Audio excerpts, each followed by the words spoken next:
اسلام سے مجھ کو الفت ہے، ایمان کی حلاوت رکھتا ہوں۔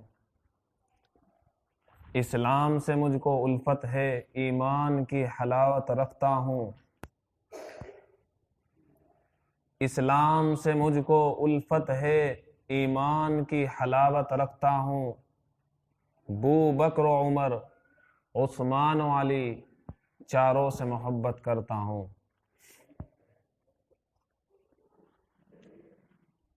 محترم بزرگوں، عزیز ساتھیوں، صحابہ اکرام کی شان بڑی نرالی ہے،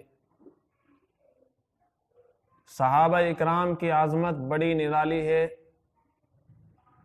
صحابہ کی شان اگر مجھ سے پوچھنا چاہتے ہو تو پھر میں کہتا ہوں کہ صحابہ کی شان کے لیے لفظ صحابی ہی کافی ہے۔ صحابہ کی عزت کو دیکھنا ہے تو صرف لفظ صحابی کو دیکھ لو۔ صحابہ کی پہچان کرنی ہے تو صرف لفظ صحابی میں غور و فکر کر لو۔ صحابہ کی شان لفظ صحابہ سے آیا ہے، صحابہ کی عظمت و عزت لفظ صحابی سے ظاہر ہے۔ صحابی کیا مطلب؟ نبی کا پروانہ۔ صحابی کیا مطلب؟ نبی کا غلام۔ صحابی کیا مطلب؟ نبی کے پاس بیٹھنے والا۔ صحابی کیا مطلب؟ نبی کے ساتھ خلوت میں رہنے والا، نبی کے ساتھ جلوت میں رہنے والا۔ صحابی کیا مطلب؟ نبی کے ساتھ تجارت میں رہنے والا، نبی کے پاس اٹھنے بیٹھنے والا، نبی کے ساتھ معاملات کہنے والا، نبی کا قرآن سننے والا، نبی کا قرآن سننے والا، نبی کی دین کی باتیں سننے والا، نبی کو اپنی باتیں سنانے والا، نبی کی دل کی باتیں سننے والا، نبی سے اپنے دل کی باتیں سنانے والا، نبی کو اپنے گھر پر بلانے والا اور نبی کے گھر پر جانے والا۔ صحابی کی شان بڑی ہے۔ یہ صحابی ہے، اصحابی کالنجوم بأیہم اقتدیتم اہتدیتم۔ نبی پاک صلی اللہ علیہ وسلم اپنے نبی کی شان بتلا رہے ہیں۔ میرے صحابہ کی شان پوچھتے ہو تو تمام صحابہ ستاروں کے مانند ہیں، جس کی بھی اقتداء کرو گے تم صراط مستقیم پر پہنچ جاؤ گے۔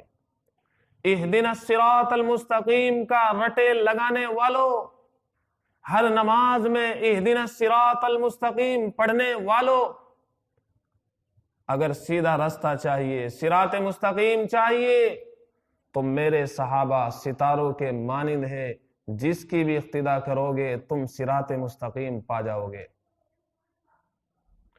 صحابہ کی اتنی بڑی شان کیوں؟ اس لیے کہ صحابہ ہیں، صحابہ نبی کے اوپر اپنی جان قربان کرنے والے، صحابہ نبی کے مت والے ہیں، صحابہ نبی کے پروانے ہیں، صحابہ نبی پر اپنی جان کو قربان کرنے والے ہیں۔ یہ صحابی کی شان ہے۔ اسی لیے تو نبی پاک صلی اللہ علیہ وسلم نے فرمایا، میرے تمام کے تمام صحابہ ستاروں کے مانند ہیں، جس کی بھی اقتداء کرو گے تم صراط مستقیم پا جاؤ گے۔ آپ علیہ السلام نے خصوصیت سے نہیں کہا بلکہ عام رکھا۔ وہ صحابی ابو بکر ہو، وہ صحابی عمر ہو، وہ صحابی عثمان ہو، وہ صحابی علی ہو، حیدر ہو، خالد ہو، عثمان ہو، عفان ہو، صفوان ہو، طلحہ ہو، زید ہو، کوئی بھی صحابی ہو، جس کی بھی اقتداء کرو گے تم سیدھے رستے پر آ جاؤ گے۔ وہ صحابی غریب ہو، وہ صحابی فقیر ہو، وہ صحابی تندرست ہو، وہ صحابی امیر ہو، وہ صحابی کالا ہو، وہ صحابی گورا ہو، وہ صحابی مالدار ہو، وہ صحابی اونچے اونچے بنگلوں میں رہنے والا ہو، وہ صحابی جھونپڑی کے چھپر میں رہنے والا ہو، وہ صحابی کہیں کا بھی رہنے والا ہو، کسی بھی دیش کا رہنے والا ہو، کسی بھی ملک کا رہنے والا ہو، وہ حبشہ کا رہنے والا بلال ہی کیوں نہ ہو، وہ حذیفہ ہی کیوں نہ ہو، وہ عمار کیوں نہ ہو، کوئی بھی صحابی ہو، صحابی میرا ہے نا، جس کی بھی اقتدا کرو گے تم راہیاب ہو جاؤ گے، صراط مستقیم پر آ جاؤ گے۔ وہ صحابی جوان ہو، وہ صحابی بچہ ہو، وہ صحابی بوڑھا ہو، وہ صحابی ناتواں ہو، وہ صحابی کمزور ہو، ارے کوئی بھی صحابی ہو میرا صحابی ہے نا، جس کی بھی اقتدا کرو گے تم کامیاب ہو جاؤ گے، تم سیدھے رستے پر آ جاؤ گے۔ صحابہ کی شان مت پوچھئے، صحابہ اسلام کی شان ہے، صحابہ اسلام کی جان ہے، صحابہ اسلام کی پہچان ہے، صحابہ قرآن کی پہچان ہے، صحابہ نبی پاک صلی اللہ علیہ وسلم کی پہچان ہے۔ صحابہ صحابہ ہیں۔ آپ علیہ الصلوۃ والسلام فرما کر چلے گئے، من احبہم فبحبی احبہم ومن ابغضہم فببغضی ابغضہم، میرے صحابہ سے محبت کرو گے یہی میری محبت ہے، میرے صحابہ سے دشمنی کرو گے یہی مجھ سے دشمنی ہے۔ اللہ آپ کے یہاں صحابہ کا کیا مقام ہے اللہ نے قرآن کریم میں بتلا دیا، قیامت تک کے لیے بتلا دیا، رضی اللہ عنہم ورضوا عنہ۔ صحابہ کو پوچھتے ہو، ارے یہ میرے نبی کے غلام تھے، یہ میرے حبیب کے غلام تھے، یہ محبوب کبریا کے غلام تھے، تم صحابہ کی شان پوچھ رہے ہو تو سنو، رضی اللہ عنہم ورضوا عنہ، میں ان سے راضی ہوں، یہ مجھ سے راضی ہیں۔ صحابہ کی شان اگر پوچھتے ہو، صحابہ مجھ سے راضی، میں ان سے راضی۔ وہ صحابی کہیں کا رہنے والا ہو، اللہ فرما رہا ہے میں اس سے راضی ہوں۔ وہ صحابی کالا ہو، وہ صحابی گورا ہو، وہ صحابی غریب ہو، وہ صحابی مالدار ہو، وہ صحابی بنگلوں میں رہنے والا ہو، وہ صحابی جھونپڑیوں میں رہنے والا ہو، کوئی بھی صحابی ہو، اللہ فرما رہا ہے رضی اللہ عنہم ورضوا عنہ، میں اس سے راضی، وہ مجھ سے راضی۔ دونوں جانب سے اشارے ہوگے، ہم تمہارے تم ہمارے ہوگے۔ اللہ نے اشارہ ہی نہیں بلکہ واضح طور پر قرآن کریم میں الفاظ نقش کر دیے ہیں، مسلمانوں کے دلوں پر بٹھا دیے ہیں کہ صحابہ کو اگر پوچھتے ہو تو سنو، رضی اللہ عنہم ورضوا عنہ، یہ صحابی وہ صحابی ہیں جن سے میں راضی، یہ مجھ سے راضی۔ صحابہ ہی کے لیے یہ جنت تیار کی گئی ہے، صحابہ ہی کے لیے جنت کی نعمتیں تیار کر رکھی ہے۔ صحابہ صحابہ ہیں، یہ نبی کے غلام ہیں، یہ نبی پر اپنی جان کو قربان کرنے والے، اپنے مالوں کو قربان کرنے والے، اپنی دھن دولت کو قربان کرنے والے، اپنے بچوں کو قربان کرنے والے، اپنے وقت کو قربان کرنے والے، اپنے قیمتی سے قیمتی سرمایے کو نبی پاک صلی اللہ علیہ وسلم پر اگر کوئی قربان کرنے والا ہے وہ صحابی ہے، صحابی ہے، صحابی ہے، صحابی ہے، صحابی ہے۔ وہ نبی کے غلام تھے، اسی لیے وہ دنیا کے امام تھے۔ وہ نبی کے غلام تھے، اسی لیے دنیا کے امام تھے۔ ہم دنیا کے غلام ہیں، اسی لیے تو ذلت کی زندگی جی رہے ہیں۔ عثمان غنی رضی اللہ تعالی عنہ سردار کے پاس جا رہے ہیں، سرداروں کے پاس جا رہے ہیں۔ آپ کا پائجامہ سنت کے مطابق ہے، کسی نے کہہ دیا حضرت اپنے پائجامے کو اتنا اونچا مت کرو ورنہ تو یہ ذلت کی نگاہوں سے آپ کو دیکھیں گے۔ عثمان میں تجھ پر قربان جاؤں، کیا لفظ کہا ہے عثمان نے کہ میں ان کی وجہ سے اپنے حبیب پاک صلی اللہ علیہ وسلم کی سنت کو کبھی ترک نہیں کر سکتا، یہ میرے نبی کی ادا ہے، کوئی ناراض ہوتا ہے ہونے دو، یہ صحابہ کا ترانہ ہے، کوئی ناراض ہوتا ہے ہونے دو، میرا نبی مجھ سے ناراض نہ ہو جائے، کوئی خفا ہوتا ہے ہونے دو، میرا نبی مجھ سے خفا نہ ہو جائے۔ کوئی دشمنی کرتا ہے کرنے دو، میرا نبی مجھ سے دشمنی نہ کر لے۔ کوئی تعلق توڑتا ہے توڑنے دو، میرا نبی مجھ سے تعلق نہ توڑ دے۔ یہ صحابہ کا ترانہ ہے، یہ صحابہ کا نعرہ ہے۔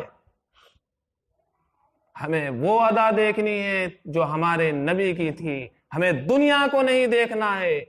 ہم دنیا سے نہیں چلتے، ہم اس سے چلتے ہیں جس کے لیے دنیا سجائی گئی ہے، وہ ہے محمد الرسول اللہ صلی اللہ علیہ وسلم۔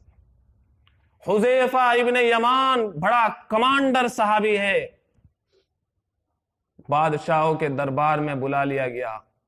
ایران کو فتح کرنے والا کسرا نے اپنے دربار میں بلا لیا، ان سے بات کرنی چاہیے، اتنا بڑا کمانڈر حذیفہ ابن یمان۔ دسترخوان بچھا دیا گیا، حذیفہ ابن یمان سنت کے مطابق کھانا کھا رہے ہیں دسترخوان پر بیٹھ کر۔ بڑے بڑے رؤسا، بڑے بڑے سردار دسترخوان پر بیٹھے ہوئے ہیں۔ حذیفہ ابن یمان کے ہاتھ سے لقمہ دسترخوان پر گر گیا۔ حذیفہ ابن یمان نے اپنے ہاتھ بڑھایا، لقمے کو اٹھایا، منہ کی طرف کیا۔ کسی نے کوہنی لگائی، کہا حضرت یہ مت کرو، یہ آپ کو ذلت کی نگاہوں سے دیکھیں گے۔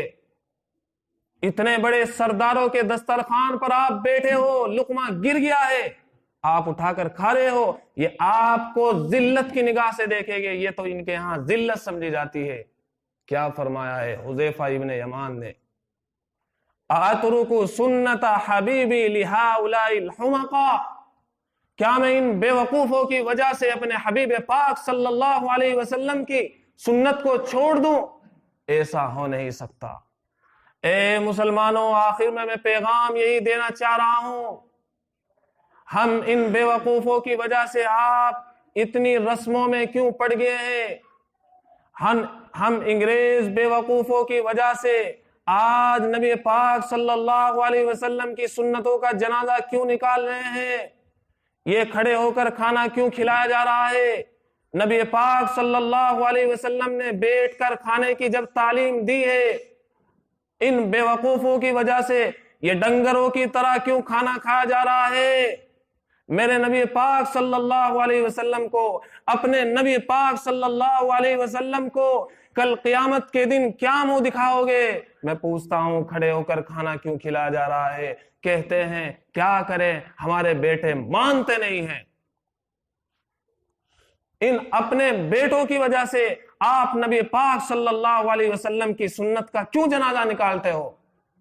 آپ کا بھی نعرہ یہی ہونا چاہیے، کوئی ناراض ہو یا راضی ہو، میں اپنے حبیب پاک صلی اللہ علیہ وسلم کو راضی کروں گا۔ صحابہ نے نبی کو راضی کیا تھا، چاہے ساری دنیا ان سے ناراض ہو گئی، آج ساری دنیا میں ان کی عزت مچی ہوئی ہے، انہوں نے بڑے بڑے ملکوں کو فتح بھی کر کے دکھا دیا۔ یہ کھڑے ہو کر کھانا، یہ طرح طرح کی رسمیں، ان کو چھوڑو، ان کو آگ میں ڈالو۔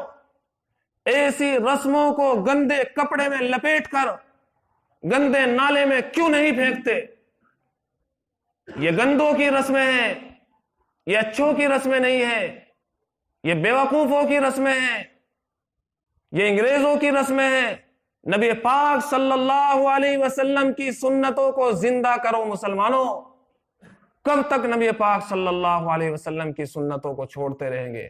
آئیے آج ہم عہد کر رہے ہیں، میرا بیٹا ناراض ہو یا راضی ہو، مجھے اس کی پرواہ نہیں کرنی ہے، مجھے اپنے حبیب پاک صلی اللہ علیہ وسلم کی پرواہ کرنی ہے۔ کل میں قیامت کے دن ان کو کیا منہ دکھاؤں گا کہ محمد سے محبت تو نے تو ہم تیرے ہیں، یہ جہاں چیز ہے کیا، لوح و قلم تیرے ہیں۔ وآخر دعوانا الحمدللہ۔